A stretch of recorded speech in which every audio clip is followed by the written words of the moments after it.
እመቤታችን ፍጡር ብቻ ናት ወይ? እነግራችኋለሁ። ይህን ቪዲዮ በደንብ አድርጋችሁ አምስት ጊዜ ኮፒ ሊንክ አድርጉት። ሼር እያደረጋችሁ ደግሞ ለሁሉም በማዳረስ ላይክ አድርጉና ጀምሩት። ይህን ሰሞን ያው በሚዲያ እየተዘዋወረ ሁላችንም እንዳየነው አንድ ልጅ አንድ ወጣት እመቤታችን ፍጡር ብቻ አይደለችም እያለ ያው ሁላችሁም ተመልክታችኋል። ሲጀመር እኔ ማለት ነው ልጁ ልክ እንደ አዶናይ ስግጥ ፍምስ ለማለት አስቦ የተነሳ ነው የሚመስለኝ እንጂ ይሄ ጠፍቶት አይመስለኝም። እና እመቤታችን ፍጡር ብቻ አይደለችም ማለት እና ምንድናት? ፈጣሪ ናት ሲባል አይ ፈጣሪ አይደለችም። እናስ ፍጡር ብቻ አይደለችም እንዴ? እና ፍጡር ብቻ ካልሆነች ፈጣሪ ካልሆነች ምንድናት? አይ እንዴ የሚባል ነገር አይደል? ቆይ ይሄ ፌስታል ማለት ነው። ፌስታል ብቻ አይደለም። እና ምንድነው? ማዳበሪያ ነው? አይ ማዳበሪያም አይደለም። ኋላስ ምንድነው? ፌስታል ብቻ አይደለም ይባላል። ምን ማለት ነው? እስኪ አስቡት እስኪ ሁላችሁ ምን ማለት ነው እንዴ? ይሄ ምን አይነት ምንፍቅና ነው? ቆይ ይሄ ለማንኛውም ኦርቶዶክሳውያን በደንብ አድርጋችሁ ስሙኝ። እመቤታችንን በተፈጥሮ ከፍጡርነት የሚለያት ምንም አይነት አንዳች ቅንጣት ነገር የለም። ቤተ ክርስቲያን ስንገባ ምን እያልን ነው የምንገባው? የብዙዎቻችሁ ጥያቄ ስለሆነ እነግራችኋለሁ። ቪዲዮውን አምስት ጊዜ ኮፒ ሊንክ አድርጉልኝ። ሼር እያደረጋችሁ ደግሞ ለሁሉም በማዳረስ የልብ ቅርጿን ተጫኑና ላይክ አድርጋችሁ ጀምሩት። ከዚያ በፊት ግን ጥቅምት 5 አባታችን አቡነ ገብረ መንፈስ ቅዱስ ዓመታዊ ክብረ በዓላቸው ነው እና እኛም ወደ ዝቋላ አቡነ ገብረ መንፈስ ቅዱስ ጉዞ አዘጋጅተናል። ሰማዕት ከሆኑት ከአባቶቻችን በረከት አግኝተን እንመጣለን። በ0961 21 21 21 ቀደም ብላችሁ ደውሉልን፣ አብረን እንጓዛለን። እና ቤተ ክርስቲያን ስንገባ ምን እያልን ነው የምንገባው ካላችሁኝ፣ በመጀመሪያው እናማትባለና ካማተብን ወዲያ ግን ምንድነው የምንለው ካላችሁኝ፣ ሰላም ለኪ ቅድስት ቤተ ክርስቲያን አምሳለ ኢየሩሳሌም ሰማያዊት እንላለን። ምን ማለት ነው በአማርኛው? የሰማያዊቷ የኢየሩሳሌም አምሳል ቅድስት ቤተ ክርስቲያን ወይ ሰላም እልሻለሁ ማለት ነው። ስለዚህ የማታውቁ ከዛሬ ጀምሮ እንደዚህ እያልን ነው ወደ ቤተ ክርስቲያን የምንገባው ማለት ነው። ሐሳብ አስተያየታችሁን ኮሜንት ላይ አስቀምጡልኝ። ሼር እያደረጋችሁ ለሁሉም ማዳርሱት። ኮፒ ሊንክ እንዳይረሳ፣ ላይክ አድርጉት፣ ፎሎ ማድረግ አትርሱ። እወዳችኋለሁ። ክብር በሉልኝ። እንግዲህ ዛሬ ጽጌ አዳር ሊሄድ ነው። እንዘታ አቅፍዮ ለሕፃንኪ ሙሉውን እስኪ ልተርጉምላችሁና ትርጉሙን እያወቃችሁ ደስ እያላችሁ ስትዘምሩ እንድታድሩ ትርጉሙን ልንገራችሁ። ኮፒ ሊንክ እያደረጋችሁ እናንተ ስሙኝ። እንዘታ አቅፍዮ ለሕፃንኪ ጽጌ ጻዳ ወቀይ አመ ቤተ መቅደስ ወይኪ በዕለተ ተአምር ወንጽ። በዚያች በተአምረኛዋ ቀን ወደ ቤተ መቅደስ በገባሽ ጊዜ ጽጌ ጻዳ ወቀይ ቀይና ጻዳ የተባለ ልጅሽን አበባ የተባለ ልጅሽን አምላክ ጻዳ በመለኮቱ ወቀይ በትስቢቱ ይባላል እና አበባው ልጅሽን ታቅፈሽው ንኢ ርግቤ ትናዝዝኒ እምላ ከሐዘኔ ከለቅሶዬ ታረጋጊኝ ዘንድ ርግቤ ሆይ ድንግል ማርያም ሆይ ንኢ ነይ ማለት ነው። ይቀጥልና ወንኢ ሰናይቴ ምስለ ገብርኤል ፍሱ ወሚካኤል ከማኪ ርኅሩኅ ወለላይቱ ድንግል ማርያም ሆይ ደስተኛ ከሆነ ከገብርኤል ጋራና እንዳንቺ ርኅሩኅ ከሆነ ከሚካኤል ጋራ ንኢ ወደኔ ነይ ማለት ነው። እንዘታ አቅፍዮ ሙሉ ትርጉሙ ይሄንን ይመስላል ማለት ነው። እስኪ ሁላችሁም ድንግል ማርያምን ኮመንት ላይ ግቡና ንኢ ርግቤ በሏት። ርግቤ ነይ ማለት ነው። ሰሎሞን ነው እኮ አሐቲ እቲ ርግቤ ፍጽምቴ ርግቤ አንዲት ናት መደምደሚያ ይላታል ሰሎሞን ማለት ነው። እናንተም ንኢ ርግቤ ሆይ ነይ እያላችሁ ጻፉልኝ። መልካም አዳር ይሁንላችሁ። ሼር ኮፒ ሊንክ እያደረጋችሁ ለሁሉም አዳርሱ። ላይክ ማድረግ እንዳትረሱ። እወዳችኋለሁ። ክብር በሉልኝ። ዛሬ እንግዲህ ውድ ቤተሰቦቼ አንድ ትልቅ ሰው ጠርተውኝ ወደ መገናኛ ልሄድ ነው። ማን እንደጠራኝ ታውቃላችሁ? የሲቲቪው ሪል ስቴት ባለቤት አቶ ዘላለም ይባላሉ። ሲቲቪው ሪል ስቴት ማለት ይሄ ከመገናኛ በላይ ያለው ከታንከሩ ጎን ያለው አዲሱ ህንጻ ማለት ነው፣ በነጭ የተቀባው እና የሱ ባለቤት ናቸው የጠሩኝ። እንግዲህ ለምን እንደሆነ አላቅም። ቶሎ ነው እንፈልግሃለን ቶሎ ነው የተባልኩት። ያው እንግዲህ ለባብሻለሁ። ነጠላ መያዝ አይከፋም ብዬ እቺ ነጠላዬን ልይዛት ነው ማለት ነው። ሽቶም ከርከፍ ያስፈልጋል አይደል? ያው ሰው ጋር ሲኬት ትንሽ እንደዚያ ነው። እስኪ ተከተሉኝ፣ አብረን እናየዋለን ያለውን ነገር። እንግዲህ ከተፈቀደልኝ እየቀረጽኩ አሳያችኋለሁ። ያው እንግዲህ አብረን እንጓዛለን። ተከተሉኝ። በጣም ሁሌ የሚከነክረኝ ጉዳይ አለ። ምን መሰላችሁ? እሱ ከዚህ በፊት ታስታውሳላችሁ? ኤልቲቪ የሚባለውን ቻናል ታስታውሳላችሁ? ከዚህ በፊት ቻናል የሚያስታውሰው ካለ አስታውሳችሁት አይደል? እዛ ላይ የቤተልሔምን አወቃችኋት? ቤቲ የምትባለው እንግዶችን እየጋበዘች ኢንተርቪው የምታደርግ አስታውሳችኋት? እሷን አንድ ቀጭን አይኗ ተለቅ ያለ ቤተልሔም የምትባል የቤቲን ፕሮግራም እና እዛ ላይ የቀረቡትን ዶክተር ገመቺስን ታስታውሷቸዋላችሁ? ዶክተር ገመቺስ የሚባሉትን አካል በሰዓቱ ታስታውሳላችሁ? ዶክተር ገመቺስ የሚባሉትን ዶክተር ናቸው። ሰምታችኋል? እሷና እሳቸው በሚያደርጉት ንግግር ላይ የተዘራውን ዘር ሰምታችሁታል? እንዴት አይነት ንግግር እንደሆነ የሚያስታውሳለ? እዛ ጋር የተነገረውን ነገር ታስታውሱታላችሁ?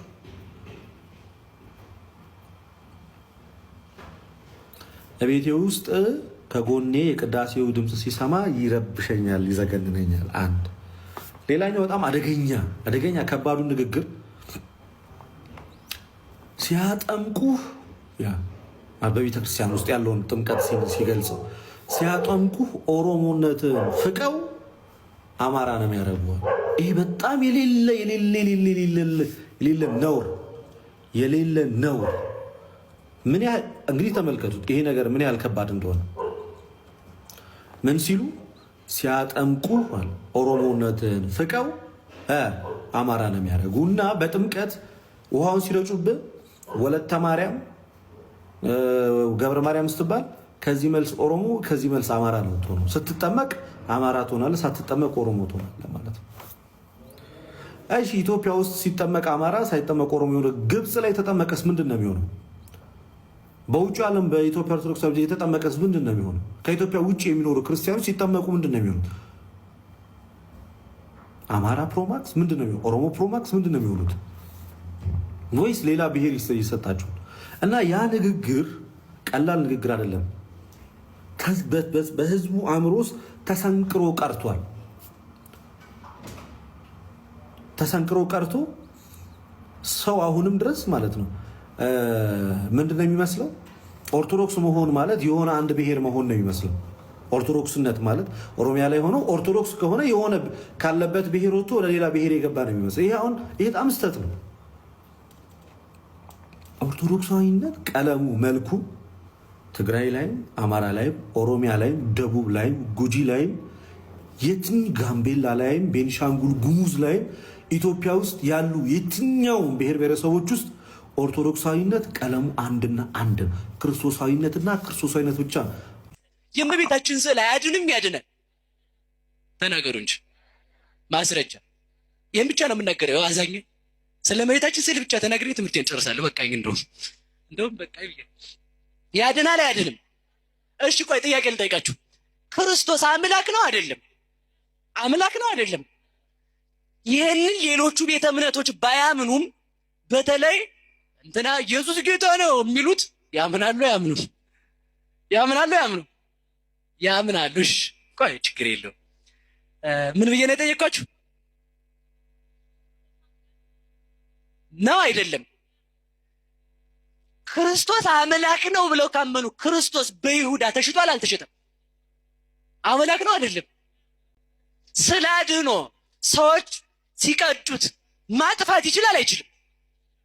በሉ ንገሩኝ እንጂ አመናችሁ። ይችላል አይችልም? ሲቀዱት ለምን ዝም ይላል? ኃይል አጥቶ ነው አይደለም? ይሄን ነው ማወቅ ያለባችሁ። ስላድኖ ኃይል ስለሌለው ቀደድኩት ካለ ከሃዲ። የቅዱሳን ስዕላት ሲዘበትባቸው ዝም የሚሉት ኃይል አጥተው አይደለም። ኃይል አጥተው ነው? በሞቴ ንገሩኝ። ስዕል ተራራ ያፈልሳል አያፈልስም? ንገሩኝ እንጂ። ተራራ አፍልሷል። የእመቤታችን ስዕል አድኖ ተገልጣ ለአብርሃም ሶርያዊ ነግረው ተራራውን 3 ጊዜ ብድቅ ቁጭ አድርጎታል። የማን ስዕል? በሉ ንገሩኝ እንጂ። ከተራራና ከአንድ ተራ ሰው ማን ነው ከባድ? ተራራ ነው ከባድ። በቃ ክንዳለሜ እህትዬ እኔ ጠጋበኝ ልንገርሽ እና ጠጋበለኝ ወንድም አለም። ክርስትና ወይም ኦርቶዶክሳዊነት፣ ክርስትና ስል በስመ ክርስትና የተቀመጡ ስላሉ ብዬ ነው። ኦርቶዶክሳዊነት ይሄ ነው የኛ መለያችን። ኦርቶዶክሳዊነት ልኬትነት ነው።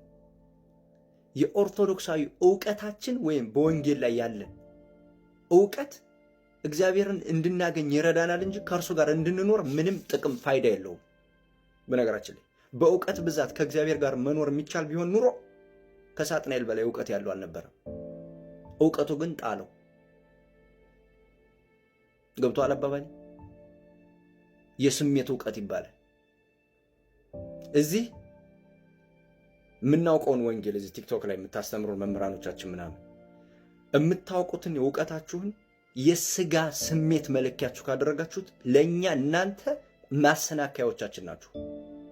አሁን የሚታያለው ይሄ ነው። እንቶኔ ምን አለ ማለት ነው። ይሄ ነገር አይጠቅመንም። ይሄን ቤታችሁ ቁጭ ብላችሁ ራሳችሁ ተከራከሩ። አደባባይ ላይ አመጣችሁ ግን እንደዚህ አታደርጉን ነው ጥያቄው። ያየሁት ነገር ይሄ ነው። እኔ ለምሳሌ ስም መጥራት አልፈልግም። ዕውቀታችን እግዚአብሔርን እንድናገኘው ይረዳናል እንጂ ከእርሱ ጋር እንድንኖር አይጠቅመንም ነው ጥያቄው። ክርስትና መገለጥ ነው። ክርስትና ዕውቀቱ መገለጡ ነው። የምታውቀውን ወንጌል ዕውቀትህን ተገልጠ ስትታየው አንተ የወንጌሉ ፍሬ ትሆናለህ። የምትዳሰስ የምትጨበጥ ትሆናለህ ማለት ነው። ዝም ብለህ በዕውቀት ብዛት ከሆነ ከሳጥናኤል በላይ ዕውቀት ያለው አልነበረም ነው ምን ያለው። ኦኬ። እና ኦርቶዶክሳውያን ክርስቲያኖች እዚህ ጋር የምታዩትን ውዝግብ ምናምን እንቶኔ ምናምን ይሄ ማለት ነው ምንም ህይወት አይሰጥም። መሰረታዊ ትምህርት ቁጭ ብላችሁ ተማሩ። በቃ የቤተክርስቲያን ከዛ በኋላ በስራ ተገለጡ። በስራ ስትገለጡ የተጻፈችው ወንጌልን በሙሉ ዝም ብሎ ስራችሁ ማለት ነው ያስተምራችኋል።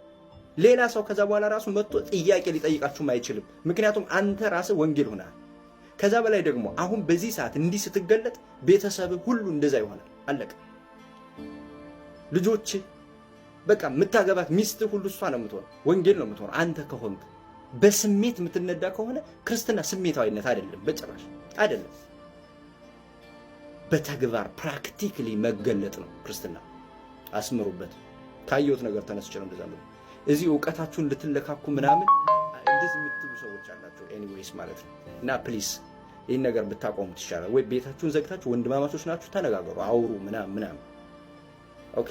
አለዛ እንዲህ የምታወዛግቡን ከሆነ አትጠቅሙንም። ፕራክቲካሊ ለምሳሌ ፐርሰናሊ ይቅርታ አትጠቅሙንም ማለት የሚጠቅመው ሰው ሊኖር ይችላል። ለእኔ አትጠቅሙኝ ለምሳሌ እንደ ኦርቶዶክሳዊ፣ ምክንያቱም አንድ ብልቶች ስለሆን ማለት ነው። እና ጤና ይስጥልኝ። አሃዱ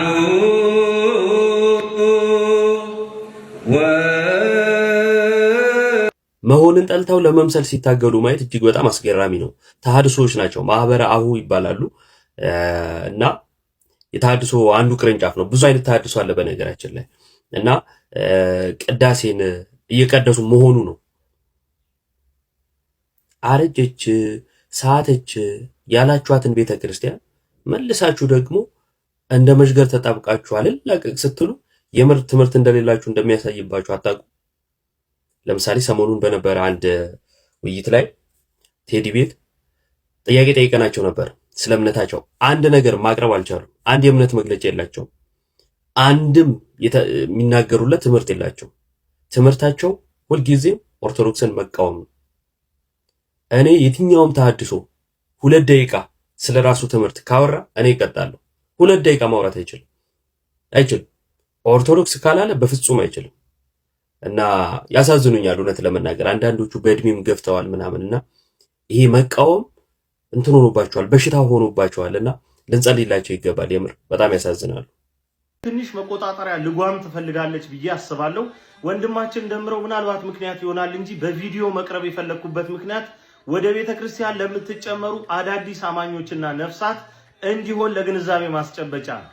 እንደናንተ አይነት ወንድም እህቶች ሲመጡልን እጅግ በጣም ደስ ይለናል።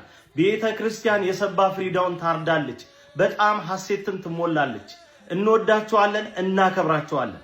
የቤተክርስቲያን ሐዋርያዊ አገልግሎት መስመር ግን በጽኑ ይጠበቅ። ሐዋርያት መንፈስ ቅዱስን እስኪቀበሉ ድረስ ጸንተው እንደቆዩ ጸንታችሁ ከአባቶች እግር ስር ከቤተ ክርስቲያን የእውቀትን ወተት ቅድሚያ መጎንጨት መቻል አለባችሁ። ቤተ ክርስቲያን ባሕረ ጥበባት ናት። በአንድ ሌሊት ንጋት በራልኝ ተብሎ ለስብከተ ወንጌል የምንሰማራባት አይደለችም። መጀመሪያ ቁጭ ብለን ሊገባን ያስፈልጋል። ለዛ ነው ቅድስት ቤተ ክርስቲያናችን በመዋቅር ስብከተ ወንጌልና ሰንበት ትምህርት ቤትን የመሳሰሉ በርካታ ቋቶች ያሏት ማለት ነው። መማር ከማስተማር ይቀድማል፣ ከመቆም መቀመጥ ይቀድማል። ስለዚህ አሁንም ቢሆን እንዲህ ያሉ ትንሽ መፈጣጠኖች መረጋጋት ሊታይባቸው ይገባል። አዳዲስ ወደ ቤተክርስቲያን እምትመጡ ወንድም እህቶች በሙሉ በመምጣታችሁ ደስ ቢለንም ተቀምጣችሁ ካልተማራችሁ ግን ተጨማሪ ጥፋት ይሆናልና እባካችሁ መረጋጋት በእናንተ መካከል ይሁን እላለሁ።